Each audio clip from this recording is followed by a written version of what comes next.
Pofuna kukusamalirani kuti muyende bwino pa msewu, Khwezy buses yakubweretserani mitengo yatsopano kuyambira lachisanu pa 24 June 2022 kuchoka ku Bwande kupita ku Lilongwe.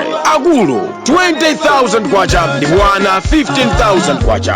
Return ticket kuchoka ku Bwande kupita ku Lilongwe. Akulu 35,000 kwacha ndipo ana 28,000 kwacha. Kuchoka ku Bwande kupita ku Mzuzu. Akulu 32,500 kwacha ndipo ana 25,000 kwacha. Return ticket akulu 60,000 kwacha ndipo ana 47,000 kwacha. Kuchoka ku Mzuzu kupita ku Lilongwe. Akulu 20,000 kwacha ndipo ana 15,000 kwacha. Return ticket kuchoka ku Mzuzu kupita ku Lilongwe. Akulu 35,000 kwacha ndipo ana 25,000 kwacha. Mitengo iyamba kugwira ntchito lachisanu pa 24 June 2022. Ngati mukufuna kufunsa zofunsa zina, tangoimba foni pa nambala iyi 0886 780 355. Khwezy buses, miles of smiles to your destination.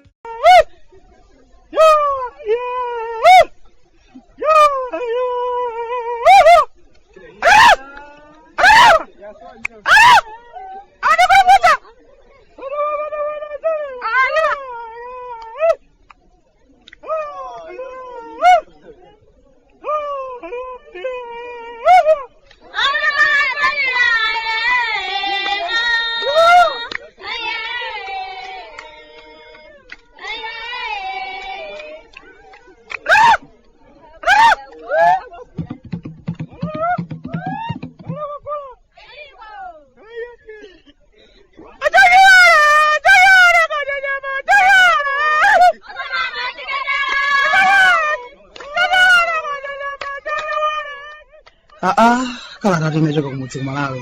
Bwande mukuti chani tsopano? Chimene koma mwadzuka bwa ukamba za ife kwanu kuno ayi ndithu Mulungu akutisunga chimene sikutibe tikudandaula kwenikweni. Mavuto athu nomwe aja mavuto azakudya atu basi panopa ndiye zinthu zake besi kuti zikuchita bwino kwenikweni amwene. Moyo wathu ukhala wolimba kwa basi ndipo panopa ndiye ndisaname sizikudziwika kuti kodi zinthu zakezi ndiye zitithira bwanji.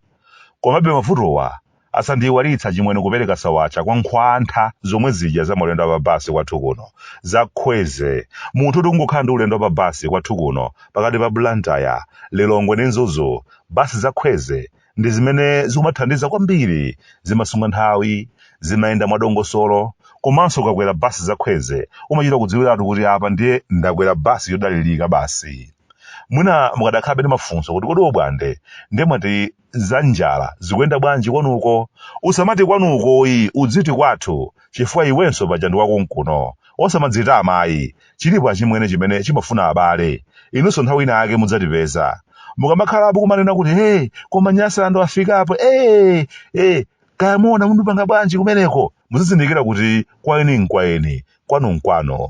Zinthu pamene zikutisokonekera inu mukamakhala kumadziuza kuti zawo Bwande sawo aona kuti achita bwanji, umangokhala kudzera kwira chimwene. Koma mavuto ali kuno ngatonse ndipo ngalawa yotchedwa Nyasa ndi ikamira ndithu titimira tonse basi. Njifukwa yake nthawi zonse tikaona ena akali chapakona pena pake nzeru zoti nkupulumutsira chinthuchi ali nazo koma asankha kukhala chete akuti chiwaphulikire timamva chisoni. Kuphulika chiphulikira tonse kaya. Achimwene kunoko njala ndiye yatikhodzokera.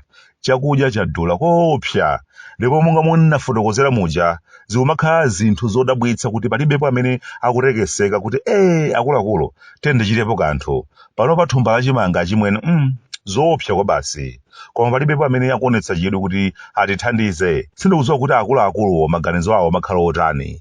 Anthu akamatitchulira mitengo yachimanga panopa amwene Bwande asafiri kumamba kaita komoka kenaka akatithira madzi ndi kudzidzimukaso ndiye tikumaza chikhoma chiliro kuti amaye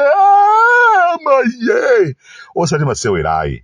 Pena pake ukaziona zinthu zake zimadzaoneka mwa malodza kwa basi kufikira kuti munthu kumadzifunsa kuti kodi akuluakulu ngati zinthu zokhala chonchi pakadali pano nanga pomafika m'Madisembamo ndiye zifikira pati, nanga pomadzafika Januwale komanso Februwale thumba lachimanga lidzakhala pa bwanji. ndikudziwa chimwene mukudziwuza kuti koma ubwantasa inu ndalama zonse zija mwakhala mukulowetsa pa ntchito ya ulimi zija phindu lake ndiye lakhala lili chani? Fotereza otchipa uja mwakhala mukutaya zindalama za nkhaninkhani uja ndiye watithandiza bwanji? Achimwene nkhani imeneja mundilole ndidzayiyambe bwinobwino nthawi inake, koma paja ndimanena mobwerezabwereza kuti ntchito yogulitsa fotereza otchipa kwathu kuno amene amapindula nayo ndi anthu ena ake akumipandoko osati ifeyo alolida ayi ndithu nikisi amayilimbikira chifukwa ndi mmene amadyera anthu ena ake kuyilimbikira kuti iyayi anthu akufuna fotereza otchipa uku osati kuti athandize anthuwo ayi ndithu koma ndi mgodi wawo basi. Mabwana ambiri ndi amene amakhala kuthamangathamanga nkhani za foterezazi, amakhala kumakadya ndalama kuchokera kwa anthu amene apatsidwa ntchito yogulitsa fotereza, amakadyanso ndalama kwa anthu amene apatsidwa ntchito yonyamula foterezayi kuchoka naye malo awa kupita naye kwinako. Amalimbikira za dongosolo logulitsa fotereza otchipa chifukwa zimapindulira kwambiri iwowo osati ifeyo obwantasa anthu wamba akuchikumbeni. Nchifukwa yake ngakhale pakhale mavuto ochuluka pa ntchito yogulitsa fotereza motchipa sangakhuzidwenso kuti achitepo kanthu ayi, amakhala kuti gawo lawo apakulu akale atenga achimwene. Kwathu kuno kwachuluka anthu adyera kwa basi. Panopa ndamba tsopano kumamvetsa chifukwa chimene oyimba kuno amakonda kumemba nyimbo zokhudza dyera, mpaka ena ake kumakhoza kuyankhana nkhani zokhudza dyera. Wina kuyimba mvekere malume dyera lotere lotani malume dyera lotere lotani kenaka winanso kudzayimba kukhala ngati yakumweya nkhani zake uja amvekere ndi ndani wadyera takumana tokatoka adyera mapeto ake adzatola odutsa chikwama. Panopa amwene amene akutola chikwama ndi odutsa adera chifukwa cha dyera lokhodzokera.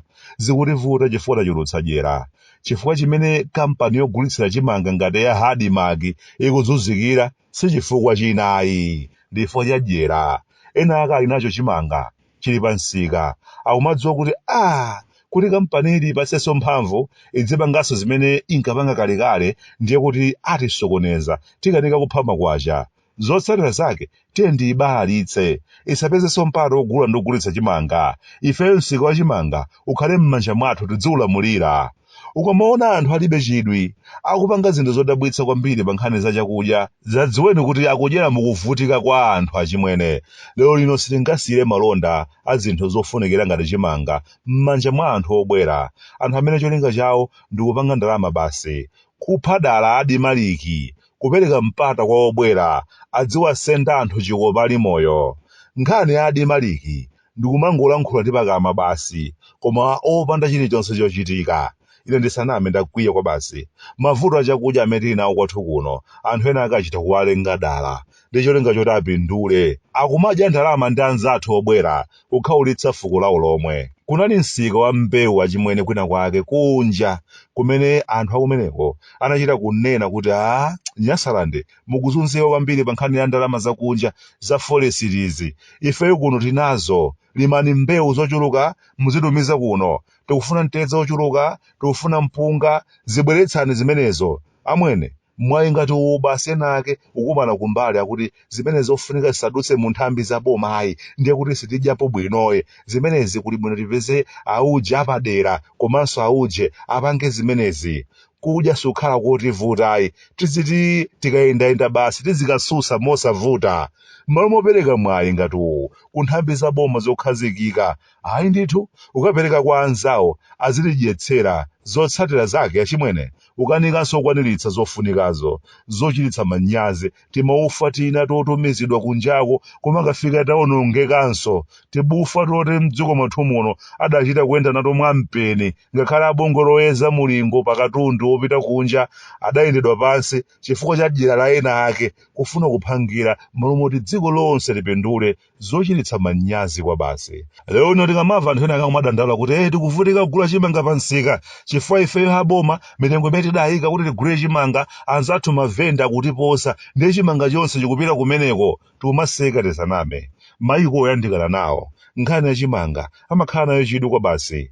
Ali ndi malamulo oteteza nzika zawo. Anthu ena asanayambe kugula chimanga pa msika, nthambi za boma, kampani za boma zimapatsidwa kale mpata poyamba kuti zigule zimalize. Chotsalacho ena akakhoza kumagulanso. Zotsatira zake kumakhala dongosolo labwino kogula ndi ogulitsa, komanso mitengo simapenga ngati mmene zikuchitikira kwathu kunoyi. N'chifukwa chani kuno tikulephera kuphunzira zinthu ngati zimenezi? Dyera alipo ndithu anthu ena ake amene pakuvutika kwathu, pa chikwilikiri chimene chikuchitikachi, iwo ndiye akunanala osati seweroyi, asanduka mabwasala. Sabata iliyonse ndi galimoto yawo yopuma ya boma yogwiritsa ntchito mafuta ogulidwa ndi misonkho yathu, akumakanyamula matumba a ndalama kuchokera kwa obwera amene akusenda abale awo chikopa ali moyo. Ayi zikomo. Ata ine wanu kuno kumudzi ku Malawi Bwande. Mavuto ku Nyasa sunga mvetse.